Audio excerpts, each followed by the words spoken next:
Hi, everybody, and welcome to Trendlines, a podcast on global affairs brought to you by World Politics Review. I'm Judah Grunstein, WPR's editor-in-chief. Before we get started on today's interview, just a quick reminder that you can subscribe to Trendlines on Apple Podcasts, Spotify, or the podcast app of your choice, and you can find links to do so at worldpoliticsreview.com/podcast. When U.S. President Joe Biden announced his decision last week to fully withdraw American troops from Afghanistan by September 11th of this year, he justified it in part by pointing to an agreement signed by the Trump administration committing the U.S. to withdrawing by May 1st. But he spent more time highlighting the disconnect between the original reasons the U.S. deployed its military to Afghanistan and the reasons now being used to justify its continued presence. War in Afghanistan, he said, was never meant to be a multi-generational undertaking. And yet, as Biden acknowledged in his speech, that's just what the forever war has become, with U.S. soldiers now serving in Afghanistan who had not even been born at the time of the attacks of 9/11. What impact has this long and in many ways forgotten war had on the U.S. military? And what has it meant for the role of the military in American society? In today's Trendlines interview, I'm joined by Andrew Exum to discuss those questions and more. Andrew is a partner at Hackett & Company, a global advisory firm. From 2015 to 2017, he served as Deputy Assistant Secretary of Defense for Middle East Policy. He began his career as an officer in the U.S. Army, leading platoons of both light infantry and Army Rangers in Afghanistan and Iraq. In 2009, he returned to Afghanistan to serve as a civilian advisor. He was also a longtime WPR contributor and weekly columnist and is a personal friend. Andrew, thanks so much for joining us on Trendlines. Yeah, thanks for having me. So you served in Afghanistan. Subsequently, you had a privileged position as an observer and an advisor in Washington to the mission in Afghanistan. So what, given that background and that experience, what was your immediate reaction to President Biden's decision to order a full withdrawal by September 11th? You know, as I heard the news here in Texas, my three young children were playing in the yard outside, and I think my first reaction was of sadness, but also of just a realization that the war seemed very far away. Like most people who fought in Afghanistan, my service was in the first 10 years of the war, not the second 10. We've been at pretty low troop numbers for the past 6 to 8 years. Had very few casualties, in the past most recent few years. So, the combat is not as intense as it was for the Americans, at least. Most of us who fought in Afghanistan are forever shaped by the conflict, but have also in some ways moved on. And the last time I personally went to Afghanistan was 2010. Of course, during the second term of the Obama administration, I was the Deputy Assistant Secretary of Defense for the Middle East, but that writ only extended to Iran. So I would often go on trips with the secretary where he went to Afghanistan, but I usually didn't go with him to Afghanistan. But I was able to speak to the people who did, and I was often in conversation with my colleagues who had that unenviable position of coordinating our policy towards Afghanistan. And I asked one, and this must have been in December of 2016 when we were on one of our last trips with the secretary, kind of saying, Merry Christmas and farewell to the troops before we left office. And of course, I went with him to Iraq, but my colleague went with him to Afghanistan. And I asked her, I said, why are we still there? What are the policy conversations like? Because I had my hands full with the fight against the Islamic State, and I wasn't, really paying attention to the conflict in Afghanistan. And she said, the reason we're still there is because the known risks of staying seem less scary than the unknown risks of leaving. And what I think has happened over the past, 4 or 5 years even, has been that the risk calculus has changed somewhat. Obama was followed by a president Donald Trump, who clearly did not have any time for the conflict in Afghanistan, although he wasn't able to bring the U.S. participation to a conclusion.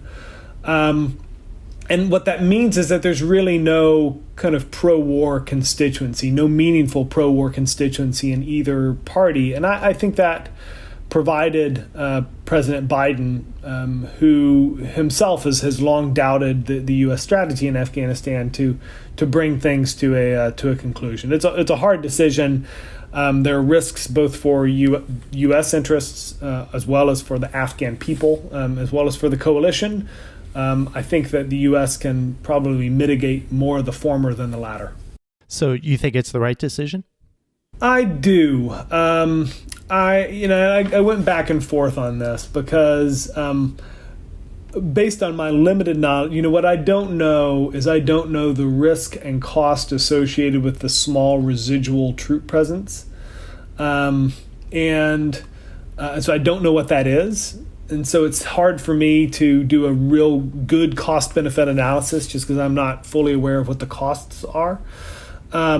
But I think on balance, I think what this president is trying to do is not just end the war in Afghanistan, but do something that, frankly, his two predecessors tried to do, both Obama and Trump, I think, in their own unique ways, which is turn the page on the post-9/11 era and get the United States refocused towards future challenges, which are, as we've seen from this president, both in his focus on China, but also, frankly, his overwhelming focus on things like economic recovery at home, climate change, racial justice, fighting the COVID-19 pandemic, the challenges at home and abroad, which seem much more daunting in some ways than the challenges in Central Asia.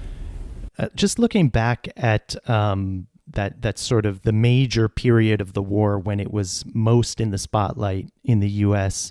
I checked. The last time I interviewed you was July 2009. You'd just gotten back from the trip to Afghanistan advising Stanley McChrystal when he was the commanding general of U.S. and coalition forces. That whole period, in a sense, kind of also grows out of the history of the war in Iraq and the debates and adoption of counterinsurgency as a central mission of those wars, but also of the focus of the U.S. military at the time.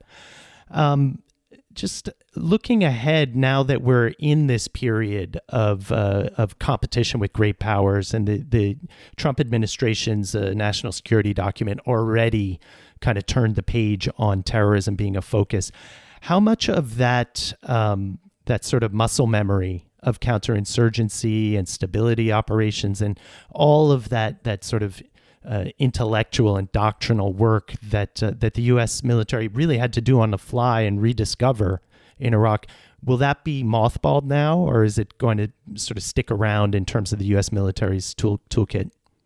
So those are great questions. I think where I would start is, let me start big picture, because the conflict in Afghanistan and the escalation of the conflict in Afghanistan, it grew out of Iraq in a couple different ways. First, it was the war in Afghanistan. The U.S. efforts were in some ways retarded by the commitment to Iraq, which took up a tremendous amount of resources. I think people think about resources in terms of troops and in terms of money spent, in terms of lives lost.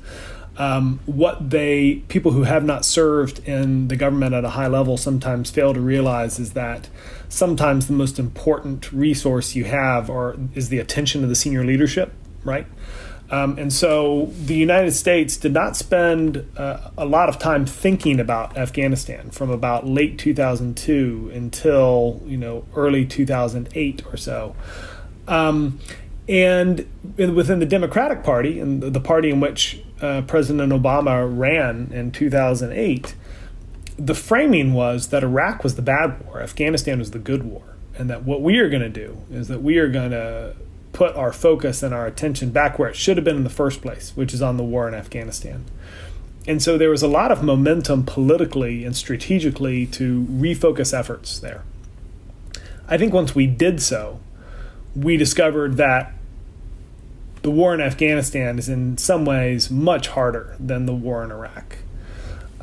You're starting from a much lower baseline in terms of building up local security forces. It's a rural population, less of an urban population. So it was tough to find kind of the center of gravity in Afghanistan. And in some ways, we just didn't know in the places that we did think were important, like Kandahar, like Kabul. We actually didn't even know if we were winning. So it was hard. It was a hard place to wage any type of counterinsurgency campaign, much less one where you're working on behalf of a host nation government that has very low capabilities. And, one of the ironies in Afghanistan is that in some ways a driver of conflict, making the government stronger in some places was actually a driver of conflict, not something that was helping things. So, I always use the expression that, having grown up in East Tennessee, mountain people want to be left alone.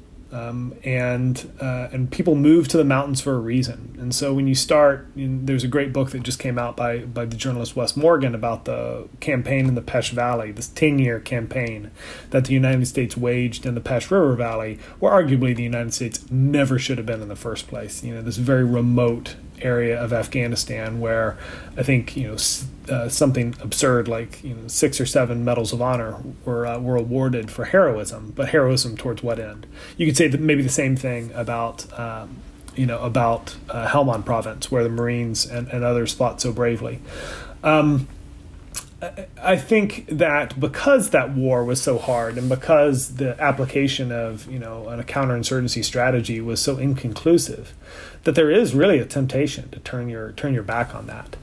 I'm optimistic and less than optimistic about our ability to do so, and whether or not we'll try to do so. On the one hand, low intensity conflict, the world has now seen that if you really want to challenge America, if you really want to, see America struggle, or at least get it bogged down, is, fight it in some sort of low intensity conflict. So if you are unable to prove at least a staying power, and I think, in some ways the United States did prove its staying power in Afghanistan, and I think in some ways the United States in the second iteration of Iraq during the campaign to roll back the Islamic State proved that, we have internalized some lessons learned, and that we do know how to wage these campaigns in a way that are able to roll back these insurgent groups. I mean, of course, the Islamic State made a mistake by declaring themselves a state. So fighting a state is much easier in some ways than fighting an insurgency.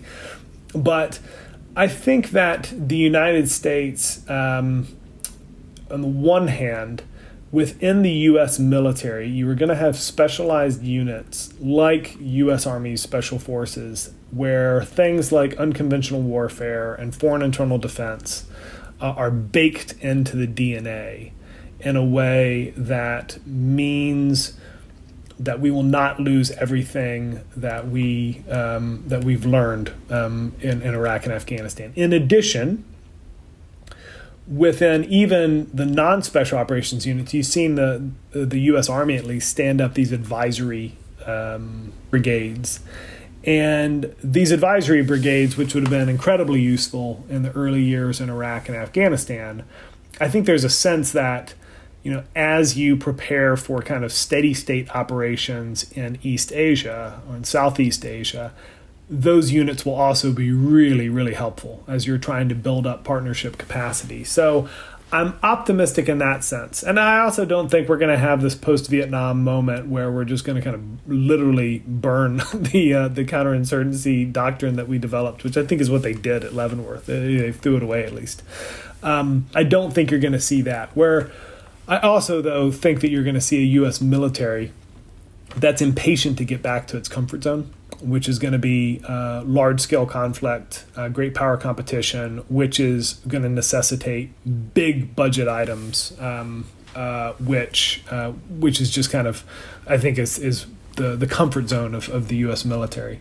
But it's a long way of saying that that I do believe that we're not going to totally turn our back on the lessons learned in the doctrine, and you'll see it. You'll see that doctrine, those lessons learned, in certain specialized units, but I do think it's also true that the big military is eager to move on to something else, and I understand why, because the war in Afghanistan has been very, very painful for it.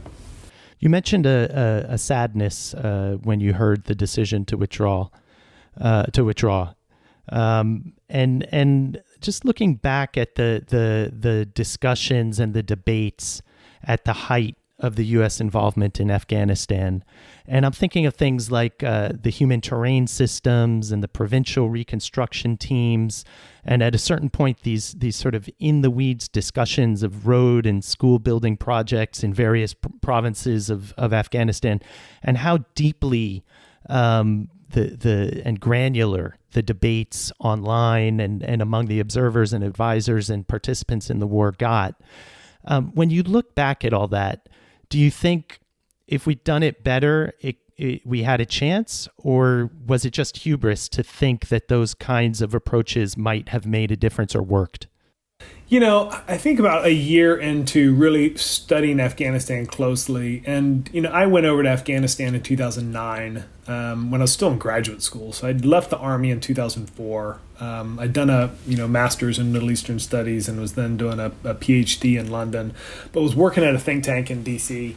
And I got asked to come over and help advise Stan McChrystal, who was my commanding general in the U.S. Army and a man for whom I had a tremendous amount of respect. And I think that at some point, I don't remember when I said this, but I think it was about a year in. I said, if we are developing a strategy where you kind of have to have a graduate degree to figure it out, like we're not going to be successful here, because when you think about the people that actually have to execute the strategy, we were just never going to have a cadre of Pashto and Dari speakers and people who are going to be really deep into the conflict. We developed some of them. The Afghan Hands program, was remarkable. Now, whether or not we actually used those people, whether or not they fit into the military in a way where we made sure they were promoted and rewarded for the work that they did to learn the language, to spend time in Afghanistan, I think that's an open question. And the answer is probably we didn't. But I think overall, in conflict, your strategy needs to be more simple than complex. And I think that there was a danger that folks like me, frankly, who were so focused on, often the minutiae and trying to win at the local level, failed to generate a coherent strategy at the political level. I mean, that in some ways wasn't my responsibility. That's a responsibility of kind of the senior leadership. But I do think it's true that a lot of the debates that you had, often between kind of junior officers and former junior officers who'd fought over there, were very tactical in nature. And in some ways, those debates replaced the debates that we should have been having at more of the strategic level. But again, I do think that actually when you look back, those debates probably were happening in 2009 and 2010 within the Obama administration, at least. But I don't think we've yet seen a full accounting of those, or a good account of those debates. So in some ways, maybe the public debates that we were seeing, they were insufficient, but they were also, only the debates that you were actually able to see. There could have been, debates that are taking place. And there have been some accounts, Rajiv Chandrasekaran's account of the conflict in Afghanistan, I think were pretty good and outlined some of those debates you saw. Obama's War by Bob Woodward, it gets into a little of this. But I think maybe, those debates were not often fully seen, and it'll be interesting to see, when we get a full and official account, unclassified account of those debates in 2009, 2010, and how people acquitted themselves in those debates. Having now been as part of those debates in our campaign to roll back the Islamic State in Iraq and Afghanistan, it just underlines the fact that what you see in public often does not line up with all of the positions that are being aired in private. And that's necessarily so. I mean, the public sees, a debate at one level, and it's a very healthy, and it takes place, in the open. But in order to have a good strategic discussion, sometimes it has to be behind closed doors, as it usually is. And it's often in the Situation Room and classified setting. talking about that public debate, for me at least, and I think for a lot of people, inseparable from the war in Afghanistan was this emergence of an online debate and community. I'm thinking of sites like Small Wars Journal, run by the late Dave DeLegge. Your own blog, which I think also kind of helped you get a foothold in Washington in terms of being someone who people listen to, and just a whole host and range of private security contractors in Afghanistan, humanitarian aid workers, academics, where there was just this almost flowering of debate and discourse. The disagreements were sometimes fierce, but it seems almost innocent in retrospect, given the way things look online these days. I guess a few questions. First, do you feel like the military institutionalized that kind of feedback loop to take advantage of those kind of discussions moving forward? And was there a welcoming approach to that for ideas from outside the military, or was it sort of seen as intrusion and irrelevant? No, I think actually it was. You're right to point out to the fact that it was a time of real intellectual ferment. Kind of among those kind of the junior officer level. Traditionally the lessons learned process in the U.S. military had been very top down. So you had a Center for Army Lessons Learned at Fort Leavenworth, to use the Army example, and each service is different. But we'd go into the field, conduct interviews, figure out what people were learning on the ground, would come back up to Fort Leavenworth, would think for a while, and then a year or two later would publish a report. Well, that was not very conducive to learning on the fly in an actual conflict. But I remember when I was first commissioned this would have been in 2000. We heard about this thing called companycommand.com and platoonleader.org, which were these kind of early online ways in which they were informal for kind of, U.S. Junior officers to trade tips and lessons learned. And, here's how I write an op order, or here's, one way to brief a warning order to your troops. Like, here's a format that I use. Here's a 3x5 card that I use, and it was all it was peacetime military, right? So it was very it was very focused on kind of garrison stuff.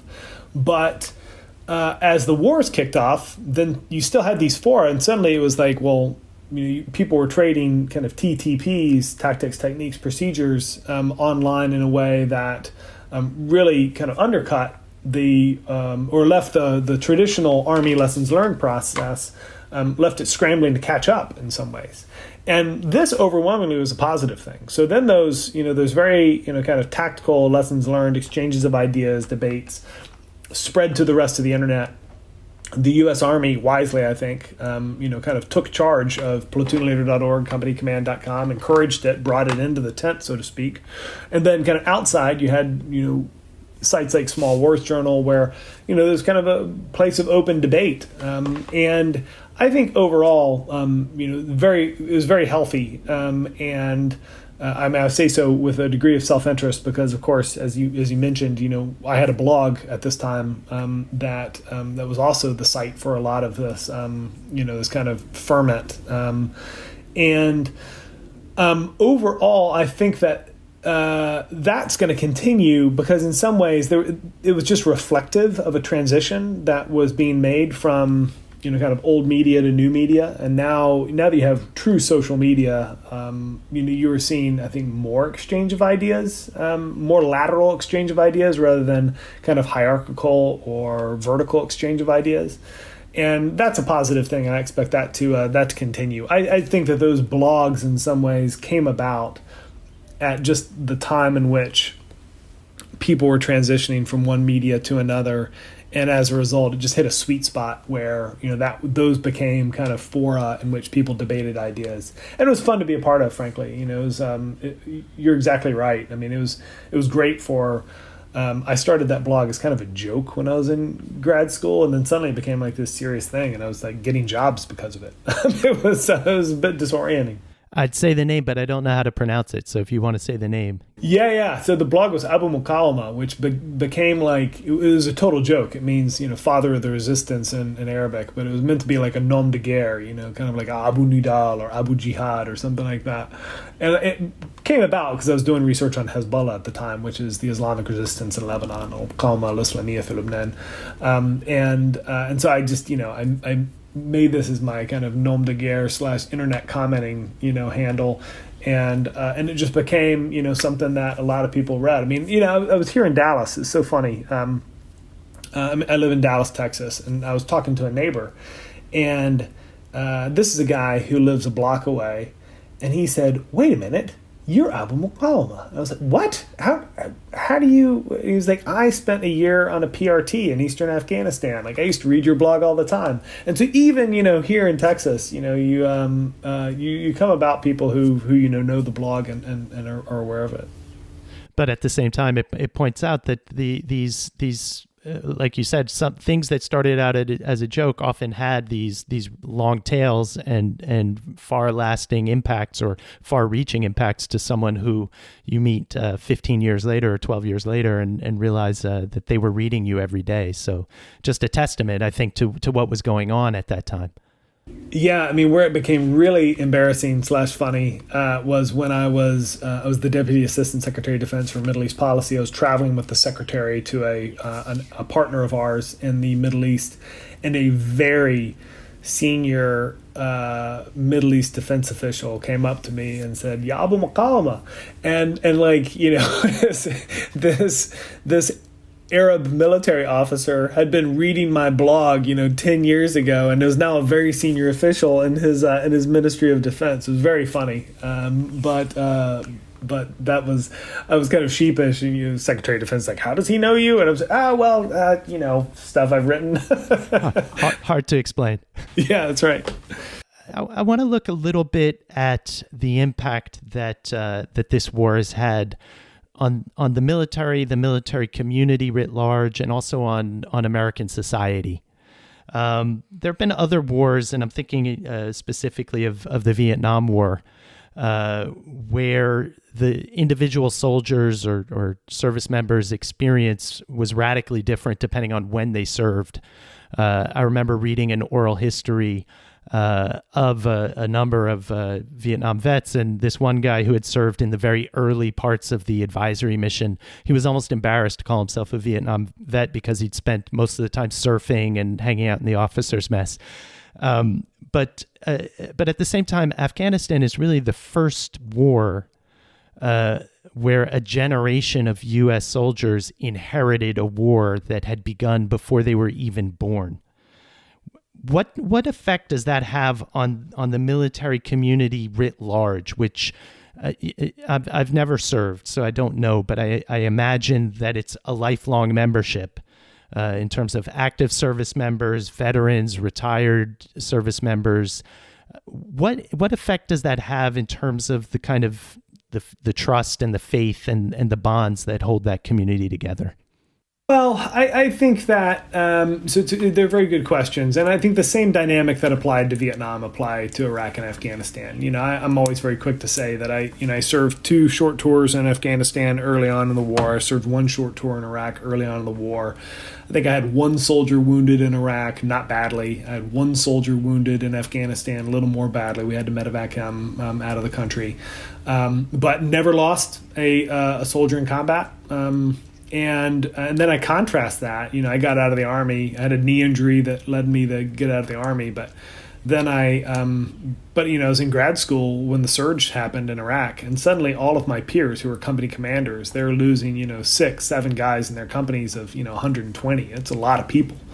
And it had a really, and many more wounded, real traumatic experiences. And so I feel sheepish, when talking about my own military service compared to theirs. By contrast, my cousin John served as a Marine in Iraq for a year. I never served in either Iraq or Afghanistan for a year. But John is like, I barely served in Iraq. He's very sheepish about it himself because he was kind of past the I think it was in 2008 2009, so he's kind of past the hard fighting in Iraq, or in between rather, because there was also some hard fighting once the Islamic State started knocking on the door in 2015, or 2014. But so I think the same dynamic applies there, right? And so we've all got to be a little bit humble about our military service, unless you're one of these guys that did 6 or 7 back to back tours, which some guys unfortunately did. But regardless, when you look at it, I think what separates Vietnam from Afghanistan is 800,000 or so Americans fought in Afghanistan, but it doesn't seem as if Afghanistan has had the impact on American society that the conflict in Vietnam did on American society. It didn't have the cultural impact. It didn't have the widespread impact. There was never a draft. And so, you talk about that guy who did back to back tours. There are a lot of those guys in Afghanistan, especially in my old unit, the Ranger Regiment, which did short tours. So you had guys who deploy, 10, 11, 12 times to Afghanistan, which sounds crazy. Let me tell you something. Nobody went to Vietnam 10, 11, 12 times. Occasionally you'd find someone who did 1 year-long tour and then maybe did one more year-long tour. I mean, I think Colin Powell did that, and he made a career out of the military. But most guys went over for, 6 to 18 months. That was it. And they did kind of their one tour and then they were done. But it affected a much larger swath of the American population, I think. By contrast, Afghanistan, I think it will not have a big impact on the American population writ large, just because the sacrifices and the service were borne by just a very small number of people. And, look, at the end of the day, as expensive as these wars were, they were relatively cheap in terms of the lives lost, in terms of the money spent. That sounds really callous, but when you think about these conflicts, unless there was no tax to pay for the war, right? Like, we just put these wars on our credit card, and the people who did die, they were from a pretty small cross section of American society.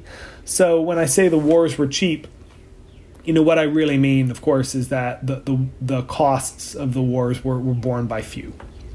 And so I just don't think it's going to have that much of an impact. On the U.S. military,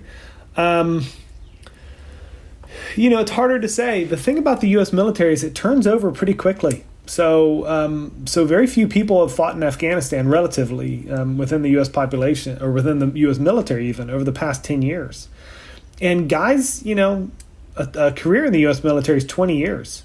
So within 10 years, you may see people, you may actually see very little Afghanistan experience within the U.S. military, which is pretty remarkable, right?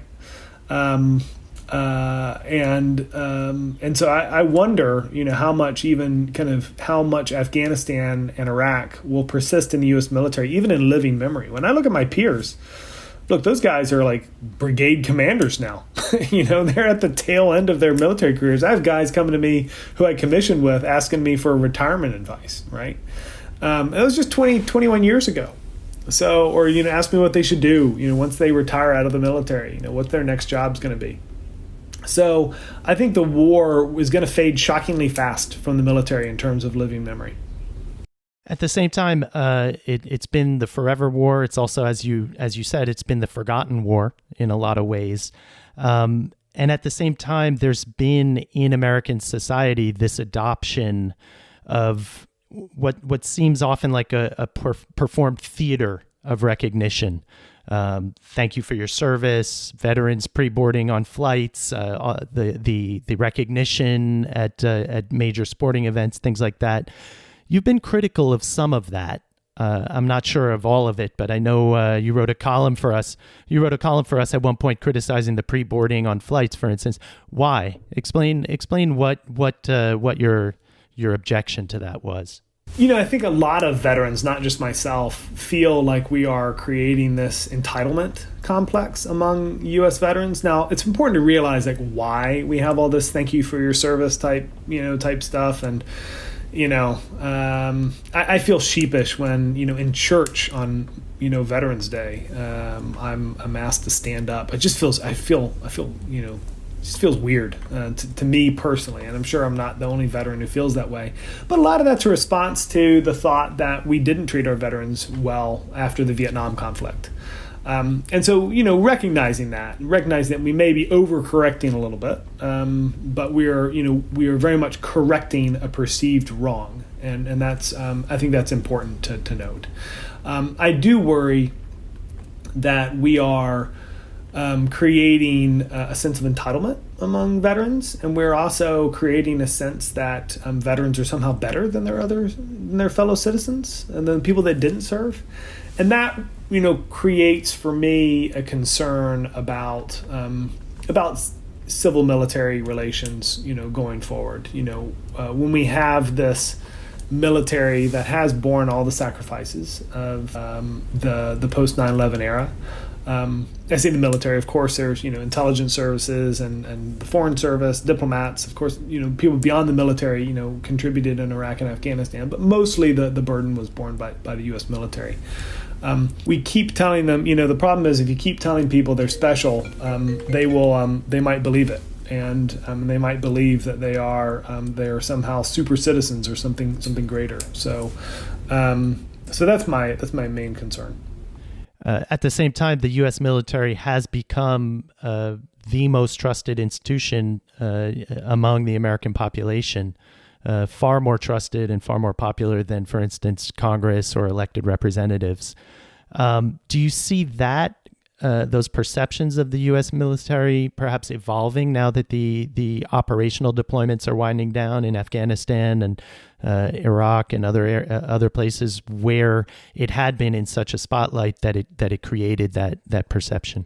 Yeah, I hope so. I hope so because I don't think it's healthy for the military. I actually think that we need a U.S. military that is we need frankly, an American population that's going to ask hard questions of its military.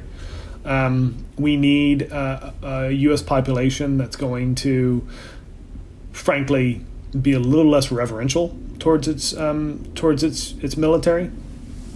And I think that, frankly, we need a U.S. military that can take the criticism. At the end of the day, it can't just be U.S. veterans or those who have served in the U.S. military who ask hard questions about U.S. defense policy, for example, or about the U.S. defense budget. That can't become a taboo subject for anybody who hasn't served. We have to, I think, every American, from my next door neighbor who's never served to my other next door neighbor who's an immigrant here from the United Kingdom, has every much a right as I do to ask questions of the U.S. defense budget and the way we spend our precious national resources that any veteran does. And so I hope that and then separate from that, look, let's be honest here. I think we have a lot to be proud of with respect to the way in which our military performed in both Iraq and Afghanistan. Yet I completely understand the frustration you hear and the vitriol you see directed at some senior generals in Afghanistan, certainly, because year after year we were told that we were making progress. We were told that we just need a little more time. We were told that we were given a pretty rosy assessment. And I know of several examples where general officers pushed back in what I think is a very unhelpful way against the U.S. intelligence community, and doubted the conclusions that the U.S. intelligence community had reached, the correct conclusions they had reached in places like southern Afghanistan. I know of examples where CIA analysts delivered very bleak assessments that ended up being correct, and general officers, commanding officers, publicly berated them for it, or semi-publicly berated them for it in front of, other military officers.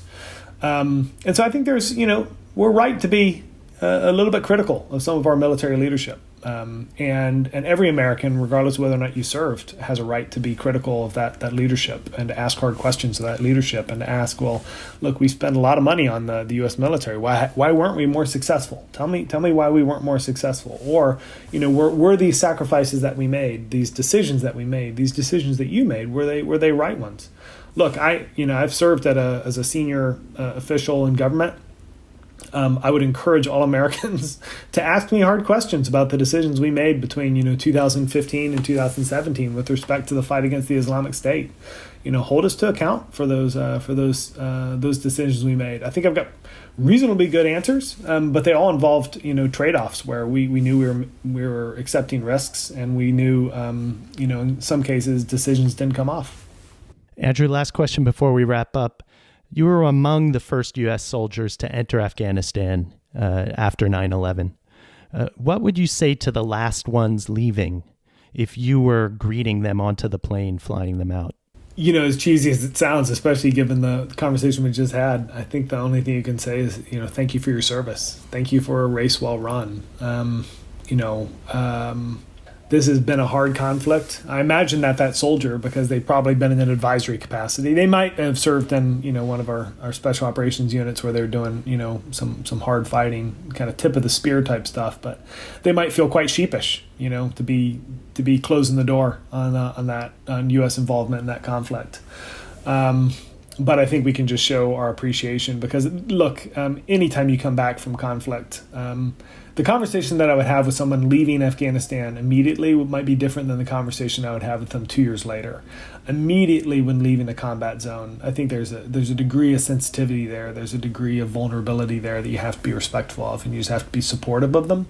And I think we as a society owe that. And then, when they're back for a while, then let's have a hard conversation about, what did you see? Do you think we made the right decision? Tell me about kind of your impressions now that you've had time to process it. So I think to revisit my answer, I would have a different conversation with someone who's just left Afghanistan than I would have with someone who's been back for 2 or 3 years. Andrew, thanks so much for joining us. It's been a real pleasure talking with you. It's been a privilege to be back, in the warm embraces of you guys. I miss writing for you guys on a regular basis, but I'm looking forward to hearing how this came out. If you like what you hear on Trendlines, you can subscribe to it on the podcast platform of your choice, and you can also find links to do so at worldpoliticsreview.com/podcast. Trendlines is edited by Peter Dury. You can follow him, myself, and World Politics Review on Twitter. Thanks for listening, and tune in again next week.